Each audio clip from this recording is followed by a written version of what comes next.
Fala aí, pessoal, beleza? Vamos continuar nossa disciplina de Clínica Médica de Pequenos Animais 2, né? Nós estamos falando das desordens endócrinas, não é isso? Falamos sobre as desordens da tireoide, tá? E agora nós vamos falar com relação à glândula adrenal, tá?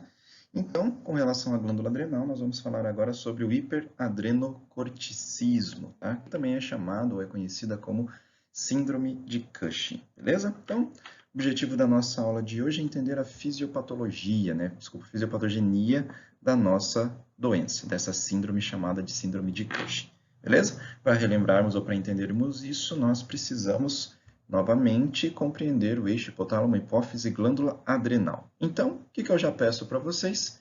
Antes de dar continuidade ao vídeo, à nossa aula, deem uma paradinha e pesquisem sobre o eixo hipotálamo, hipófise, adrenal. Daqui a pouco a gente vai falar, mas eu quero que vocês já deem uma olhada, perfeito?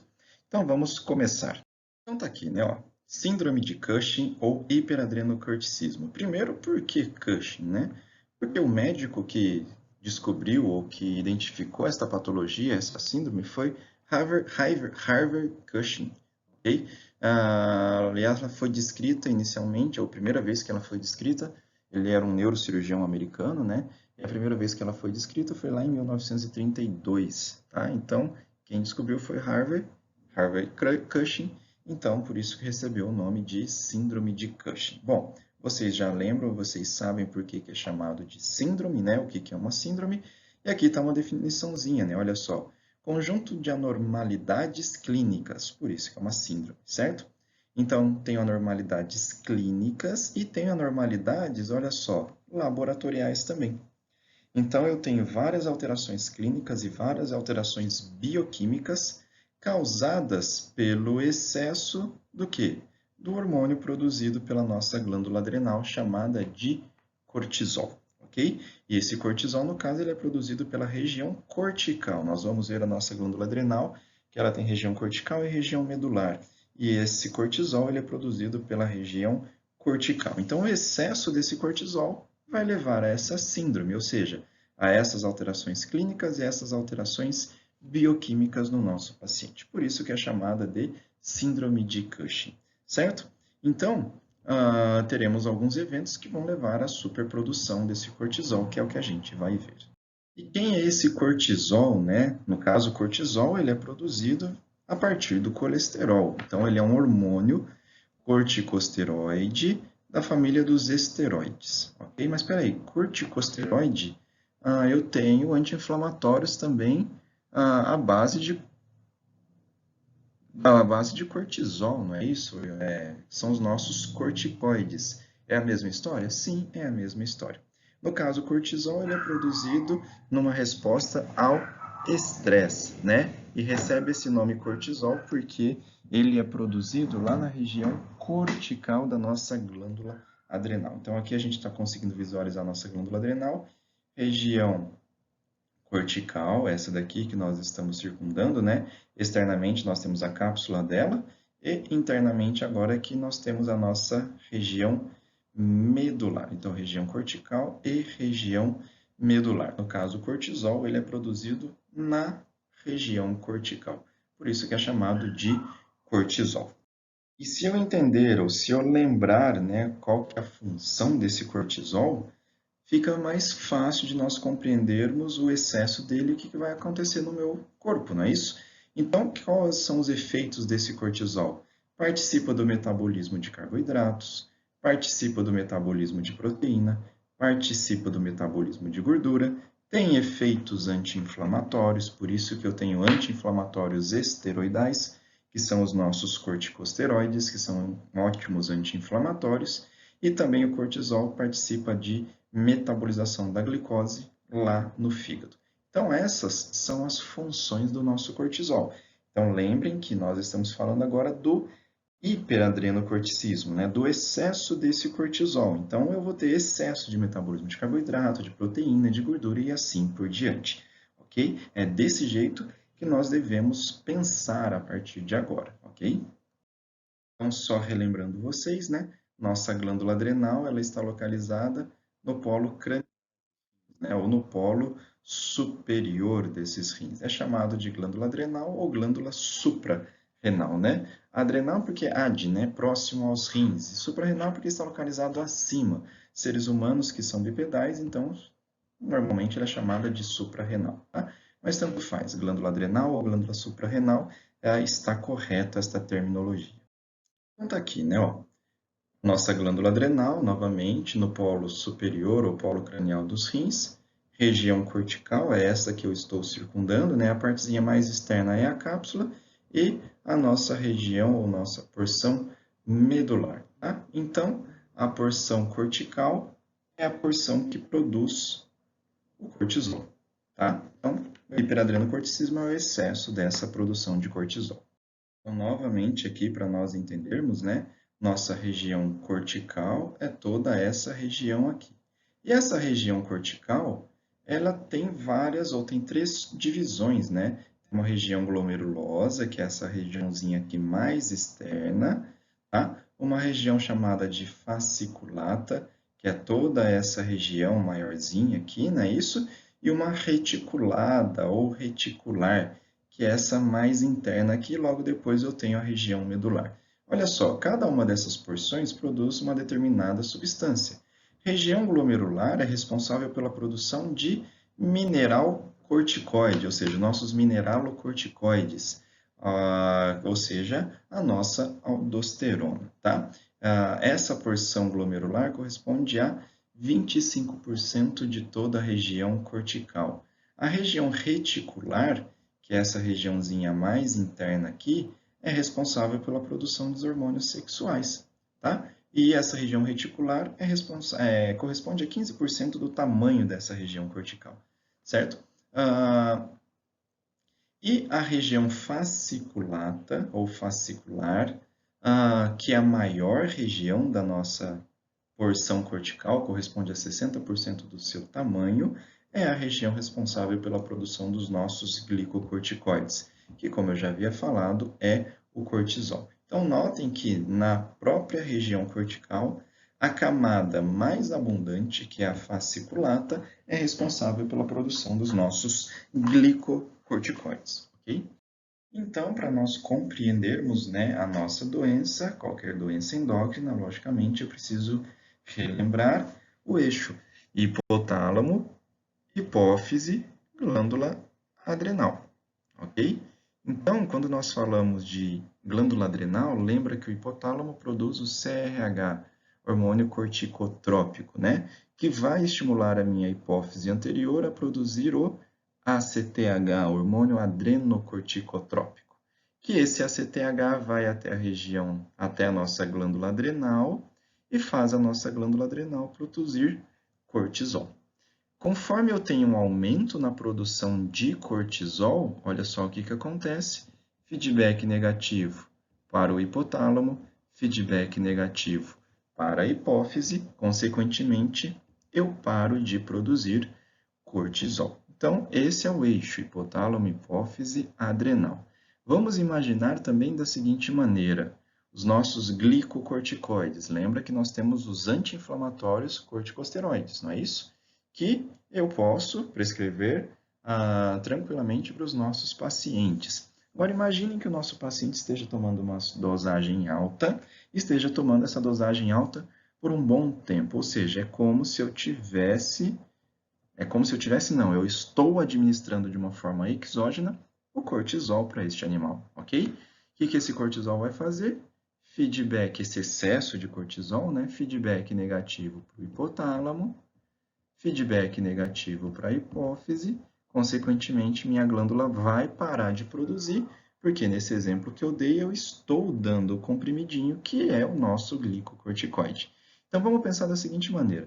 Se eu estou dando corticoide para o meu paciente, e isso é de uma maneira crônica por muito tempo, lógico, né? Crônico por muito tempo, o que vai acontecer com a minha glândula adrenal? Vai parar de funcionar. Se ela para de funcionar, o que acontece com qualquer região ou qualquer órgão do meu corpo que para de funcionar? Entra em atrofia. Então, a nossa glândula ela vai atrofiar porque eu estou dando corticoide para o meu paciente. Não é isso? Por isso que corticoide, quando nós vamos tirar esse remédio parar de prescrever, né, não tem mais necessidade, o que nós fazemos? Um desmame, nós vamos diminuindo dosagem, aumentando o intervalo de tempo, para quê? Para estimular aos pouquinhos essa glândula adrenal. Ok? Então, lembrem-se sempre disso. Este eixo hipotálamo, hipófise adrenal é extremamente importante. Ok? Assim como nós falamos lá da tireoide, né? Hipotireoidismo primário, secundário, terciário, basicamente vai ser a mesma história aqui nesse eixo, ok? E aí nós temos os nossos hiperadrenocorticismo. Olha só, hiperadrenocorticismo de origem hipofisária. Então, o problema está onde? Na hipófise. Não é isso? Ou podemos chamar também de hipófise dependente. Então, se vocês voltarem no eixo hipotálamo, ou então faz o seguinte, pega uma folha e anotem, eu faça esse eixo, hipotálamo, hipófise, adrenal, aí no caderno de vocês, ok? Então, se eu tenho um hiperadrenocorticismo de origem hipofisária, o meu problema está lá na hipófise. Consequentemente, ele vai secretar um hormônio em excesso. Se vocês pegaram o caderno, fizeram o eixo hipotálamo, hipófise aí, vocês já vão saber qual que é este hormônio. Temos também um hiperadrenocorticismo, que ele é secundário a uma neoplasia de glândula adrenal. Então, aqui nesse caso, na minha glândula adrenal, eu tenho uma neoplasia, e essa neoplasia vai produzir muito, ou vai fazer com que minha glândula adrenal produza muito cortisol. Ou também podemos chamar de adrenal dependente. Então, meu problema está lá na glândula adrenal. Aqui o meu problema está na hipófise. Okay? E temos também um hiperadrenocorticismo iatrogênico. Se ele é iatrogênico, é porque eu estou causando isso nele. Como que eu posso causar um hiperadrenocorticismo iatrogênico? Dando cortisol para o meu animal. Como que eu vou dar cortisol para o meu animal? Prescrevendo corticosteroide para ele. Não é isso? Lembra do anti-inflamatório à base de corticoide? Então, posso utilizando ele por muito tempo, em uma dosagem alta, eu posso causar um hiperadrenocorticismo iatrogênico, certo? Então, lembrem-se sempre disso. Só que agora, olha só, nós temos uma terminologia nova, de alguns anos, né? De alguns anos para cá. Aquele hiperadrenocorticismo, aqui está abreviado, tá? De origem lá da hipófise, agora ele vai ser chamado hiperadrenocorticismo hipófise dependente, é a mesma história, só mudou o nome, né? Ou, peraí, o que a hipófise está produzindo? Olha aí no seu desenho do seu caderno, o que você colocou? Qual hormônio que ele está produzindo? O ACTH, não é isso? Então, quer dizer que podemos chamar também de hiperadrenocorticismo ACTH dependente. Lógico, esses três nomes remetem à mesma história, certo? Só que agora nós usamos terminologias novas, tá? Então, hiperadrenocorticismo hipófise dependente, então podemos abreviar isso daqui, ou hiperadrenocorticismo ACTH dependente, porque o ACTH, logicamente, é produzido pela hipófise, como vocês anotaram aí no desenho de vocês, ok? Então, uma terminologia nova. Fiquem familiarizados com isso, porque isso confunde até que bastante, tá, pessoal? Esses nomes compridos e nomes diferentes, no começo eles confundem, certo? O hiperadrenocorticismo, que era secundário a uma neoplasia de glândula adrenal, agora nós iremos chamar de hiperadrenocorticismo adrenal dependente, não é isso? Ou hiperadrenocorticismo ACTH independente. Espera aí, vamos voltar aqui. Eu tenho um tumor na minha glândula adrenal. Esse tumor de glândula adrenal produz muito o quê? Cortisol. Perfeito. Se eu tenho muito cortisol, ou melhor, esse cortisol ele é produzido de uma maneira independente, não é isso? Ele precisa do ACTH para produzir o cortisol? Não, não precisa. Por isso que nós também podemos chamar de hiperadrenocorticismo ACTH independente, ok? Novamente, os três nomes estão corretos, Só que o hiperadrenocorticismo adrenal dependente ou ACTH independente é a nossa terminologia nova e é o que nós vamos utilizar, ok?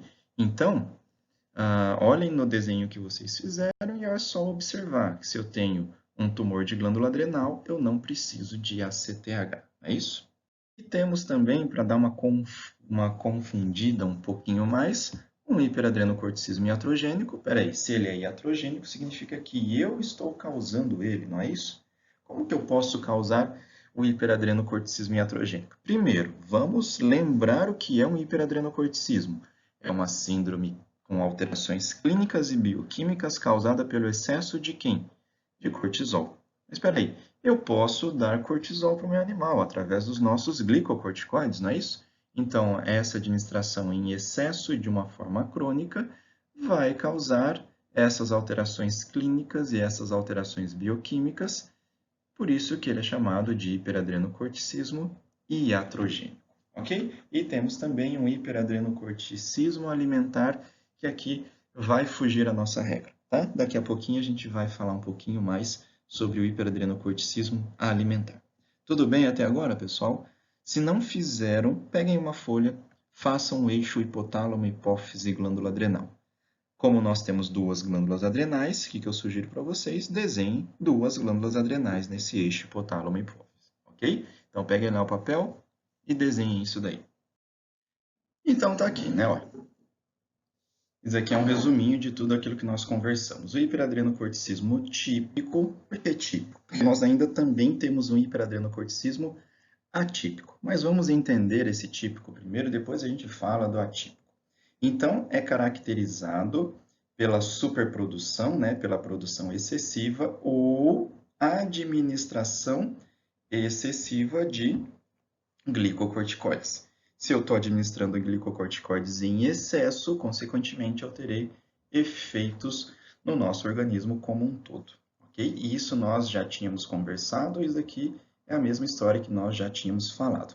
Então, olha só, hiperadrenocorticismo hipófise dependente, olha no desenho que vocês fizeram aí no seu caderno, hipófise dependente, o que eu tenho? Excesso na produção de ACTH. Eu vou produzir muito ACTH e vou estimular muito a nossa glândula adrenal, não é isso? Por que que essa hipófise produz muito ACTH? Ou porque tem uma neoplasia benigna, normalmente por neoplasias benignas localizadas lá na adenopófise, tá? Quando a gente fala de hiperadrenocorticismo adrenal dependente, então só vamos voltar um pouquinho aqui, desculpa. Então, se eu tenho excesso de ACTH, consequentemente eu vou ter excesso na produção de cortisol. Essas duas glândulas adrenais ficarão superestimuladas, não é isso? Bom, se eu tenho um hiperadrenocorticismo adrenal dependente, então lembrem que meu problema não está na hipófise, né? Meu problema está na glândula adrenal.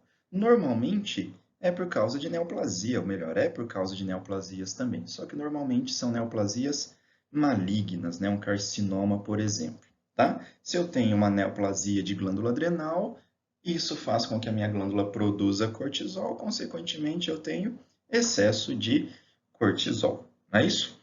Ou, a gente vai falar daqui a pouquinho, tá? Essa neoplasia de glândula adrenal, normalmente ela envolve apenas uma glândula adrenal, tá? Raramente ocorre essa neoplasia nas duas glândulas adrenais. Então, normalmente isso acomete apenas uma glândula adrenal. Se eu tenho um hiperadrenocorticismo iatrogênico, significa que eu estou dando muito corticoide para o meu animal. Então, se eu estou dando muito corticoide para o meu animal, eu vou levar as alterações clínicas e as alterações bioquímicas do meu paciente, certo? Tudo, novamente, envolve o eixo hipotálamo, hipófise e glândula adrenal. Se vocês desenharam isso daí e compreenderam esse eixo, fica simples o entendimento dessa patologia, ok? Então, qual que é a causa mais comum do hiperadrenocorticismo dos nossos pacientes? Então, tá aqui. De 80 a 85% dos casos de hiperadrenocorticismo é causado por problema lá na hipófise. Então, vamos lembrar da terminologia nova, né? É um ACTH dependente, ou seja, meu problema está lá na hipófise, eu tenho uma neoplasia de hipófise que está secretando muito ACTH. Então está aqui, ó, é um tumor funcional na minha hipófise que secreta muito ACTH. Secretando muito ACTH, as duas glândulas adrenais serão superestimuladas e produzirão muito cortisol. Então tá aqui, ó. Normalmente é uma neoplasia benigna, tá? Mas pode ser também neoplasias malignas, ok? Vamos pensar também que essa neoplasia ela vai começar a crescer. Eu tenho estruturas nervosas em volta que serão comprometidas também, não é isso? Então a gente vai falar disso daqui a pouquinho. Metade dos pacientes com essa neoplasia hipofisária, os tumores são extremamente pequenininhos, tá? 3 milímetros de diâmetro. A outra parte tem entre 3 e 10 milímetros e apenas uma pequena porcentagem apresenta tumores maiores que 10 milímetros. E aí a gente tem que lembrar que eu tenho estruturas nervosas localizadas em volta. E essas estruturas nervosas serão comprometidas, né? Dentre elas, o quiasma óptico, que é onde ocorre o cruzamento, né, do nosso nervo óptico. E aí sim o meu paciente pode começar a apresentar sintomatologia nervosa. Então, do nada, por exemplo, meu paciente apresenta cegueira. E essa cegueira é uma cegueira central. Provavelmente, o meu problema está localizado lá na hipófise a partir desta neoplasia. Então, só para vocês relembrarem, né, ó, aqui a região de hipotálamo e aqui a minha hipófise. Adenihipófise, neurohipófise. No caso, para a gente, aqui na nossa adenohipófise. E olha quem que está passando aqui, ó, nervo óptico. É isso, ó. Nervo óptico está passando superiormente à nossa glândula hipofisária, né, a nossa adenohipófise. Então, se ele começa a crescer, ó, ele pode causar compressão deste nervo e causar a interrupção das informações, a interrupção do potencial de ação, levando a uma cegueira. E essa cegueira não é causada por problema no globo ocular, é uma cegueira causada por um problema de compressão deste nervo, né? Então, é um problema central no caso. E aqui, só um esquemazinho, né? Que na medicina humana é feita cirurgias na glândula, na glândula hipófise, né? Então, só para a gente entender, hipotálamo está localizado aqui, hipófise está localizada aqui. Olha o tumorzinho que cresceu. Logicamente, ele cresce para cima, porque aqui embaixo, o que, que ele tem? O osso chamado de esfenoide, né? Então, aqui eu tenho o meu osso etimoide e aqui o meu osso esfenoide. Então, como embaixo dele nós temos o osso, esse tumorzinho ele só vai crescer para cima, não é? Em seres humanos é feita a cirurgia através da cavidade nasal, passa-se por este osso etimoide, né, que ele é mais frágilzinho, e vai lá e retira o tumor, ok? Então, em medicina humana, ele é feito esse procedimento cirúrgico. Medicina veterinária, logicamente, isso só de uma maneira experimental e muito raramente, né? Mas só para vocês compreenderem como que é um acesso cirúrgico. Então, aqui, né, um hiperadrenocorticismo ACTH dependente, eu tenho secreção excessiva de ACTH, como a gente já tinha falado. As duas glândulas adrenais vão ser estimuladas, consequentemente, o que acontece com o tecido que é muito estimulado? Ele aumenta de volume, né? Então, ocorre uma hiperplasia bilateral e eu tenho, logicamente, excesso na secreção de cortisol, certo? Por isso que eu pedi para vocês desenharem com as duas glândulas adrenais. Aquele feedback negativo, né? Olha no desenho de vocês, desaparece, tá? Eu tenho excesso de cortisol, esse excesso de cortisol vai fazer feedback negativo para o CRH e vai fazer feedback negativo para o ACTH. Só que eu tenho um tumor que produz muito ACTH independente do feedback. Então, esse feedback ele desaparece. E a secreção de ACTH continua mesmo com aumento na secreção de cortisol. Então, isso continua do mesmo jeito, beleza? Novamente aqui, só para relembrar vocês, né? Hipotálamo produz CRH, que vai fazer a minha hipófise produzir ACTH. A ACTH estimula a glândula adrenal, que faz a produção de cortisol. E aí tem participação no metabolismo de carboidrato, de lipídios, de proteína, como a gente já tinha falado, né? Como aqui no caso eu tenho muito ACTH, as duas glândulas adrenais vão ser superestimuladas, vão ficar hiperplásicas, produzo muito cortisol. Normalmente, o cortisol vai fazer um feedback negativo, tanto para o hipotálamo quanto para a hipófise, né? Só que lembra que eu tenho um tumorzinho de hipófise que não está nem ligando para esse feedback negativo, né? Então, vou ter secreção de ACTH o tempo todo. E agora um hiperadrenocorticismo de origem adrenal, né, causado ou secundário a um tumor adrenal, ou, conforme a nossa terminologia nova, hiperadrenocorticismo ACTH independente, certo? Uma pequena porcentagem dos casos de hiperadrenocorticismo é causado por esse tumor de adrenal, também pode ser um tumor benigno ou um tumor maligno, certo? Normalmente esses tumores malignos, eles tendem a crescer mais, não é isso? E aí eles podem causar metástase ou até invadir estruturas próximas, como por exemplo o rim, fígado, sistema venoso e sistema arterial, veia cava, aorta abdominal e assim por diante, tá? Então, só lembrar das estruturas que estão ali próximas ao polo anterior, ao polo cranial desses rins. Normalmente, esses tumores de glândula adrenal são unilaterais. É muito raro meu animal ter um tumor de glândula adrenal bilateralmente, tá? Normalmente, esses tumores são tumores unilaterais, certo? Novamente, esses tumores são independentes e funcionais e vão secretar muito cortisol, independente daquele feedback negativo. Então, lembra aqui, olha no seu desenho de novo, vai acompanhando aí. Muito cortisol vai fazer um feedback negativo para hipotálamo. Vai fazer um... Opa, desculpa que eu rabisquei aqui sem necessidade, né?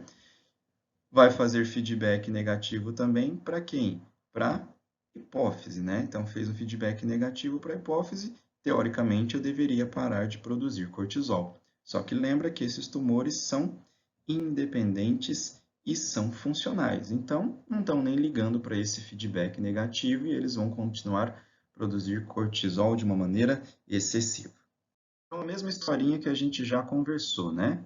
O cortisol produzido vai diminuir ou vai causar um feedback negativo para a produção de ACTH, certo? Então, vamos pensar assim, olha só. Hipotálamo, vamos tentar desenhar aqui, não sei se eu vou conseguir, tá? Hipófise, vamos colocar aqui um P. Hipotálamo, hipófise, as minhas duas glândulas adrenais, certo? CRH, ACTH, cortisol, feedback negativo, certo? Acompanha o raciocínio e vai olhando no desenho de vocês. Normalmente eu tenho um tumor, esse tumor ele é unilateral. Então vamos trocar a corzinha aqui, tá? Esse daqui é a minha glândula adrenal com tumor. Então, ela é maior do que o normal e ela produz muito cortisol. Consequentemente, o que ela vai fazer? Ocorre o feedback negativo para a hipófise, para o hipotálamo e para a hipófise, não é isso? Então, feedback negativo aqui, ele acontece. Só que esse feedback negativo vai acometer ou vai atingir quem? Apenas a minha glândula adrenal que está normal, não é isso? Então, essa glândula aqui, ela deixa de funcionar, porque a minha outra glândula tem um tumor e secreta muito cortisol. Consequentemente, olha o que acontece. A atrofia da minha glândula adrenal não comprometida. Então, num exame de imagem, o que a gente vai ver? Assimetria do tamanho de glândula adrenal, igual a gente está tentando visualizar aqui nesse desenho que eu fiz no lado, no canto esquerdo, ok? Façam o desenho aí, façam o eixo hipotálamo-hipófise, tirem foto, me mandem, conversem comigo para a gente tirar as dúvidas, ok? E aqui o hiperadrenocorticismo iatrogênico, não é isso? Olha só, o eixo hipotálamo, hipófise adrenal, ele está normal, normalzinho. Só que eu estou administrando muito glicocorticoide. Novamente, olha no seu desenho que você fez e vê o excesso de cortisol, o que que ele vai fazer, né? Ele vai suprimir o eixo hipotálamo hipófise adrenal, porque o feedback negativo vai acontecer. E não somente por administração, por exemplo, de comprimidos, né, de anti-inflamatórios e esteroidais, mas também, olha só, administração de qualquer fármaco que seja um glicocorticoide, seja um colírio à base de glicocorticoide, seja aquele remedinho otológico à base de glicocorticoide, que todos têm corticoides, basicamente, né? Ou até um shampoo à base de glicocorticoide. Isso em animais mais leves, né? De raças pequenas. Então, quando nós falamos em hiperadrenocorticismo iatrogênico, qualquer fármaco tópico, ocular, otológico, ou shampoo, ou loção, pomada, enfim, que tenha glicocorticoide, já pode ser o suficiente para causar esse hiperadrenocorticismo iatrogênico, lógico, isso em animais pequenos, tá? Quando eu falo em raças grandes, aí sim, isso não tem problema, é só mesmo a administração de comprimidos ou a administração de fármacos via sistêmica. Então, como eu estou dando muito corticoide, né?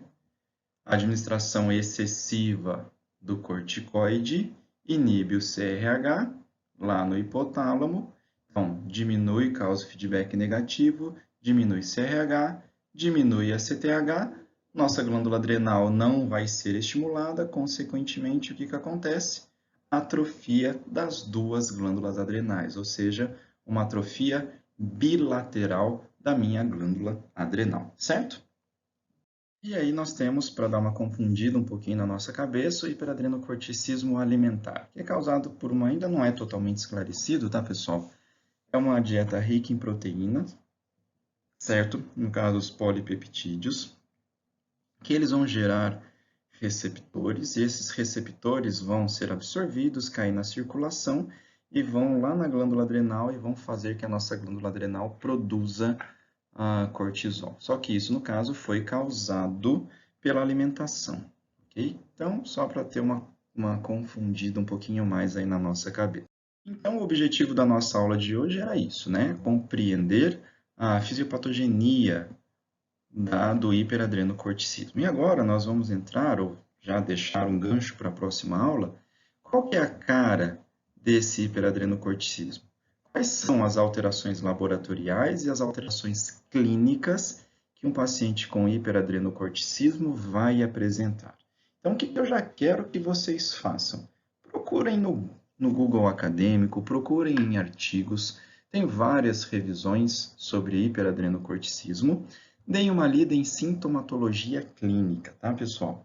Deem uma lida em sintomatologia clínica, porque nós iremos, na nossa próxima aula, falar sobre essas alterações clínicas e laboratoriais. Se vocês lerem já, vai ficar extremamente mais fácil de vocês entenderem a próxima aula. Certo? Então é isso, pessoal. Vocês já sabem agora a fisiopatogenia e agora vocês terão que estudar, terão que dar uma lida, pelo menos, né, nesses sinais clínicos para a próxima aula. Beleza? Então, boa aula, bom estudo para vocês, espero que tenham gostado e nos vemos na nossa próxima aula. Grande abraço!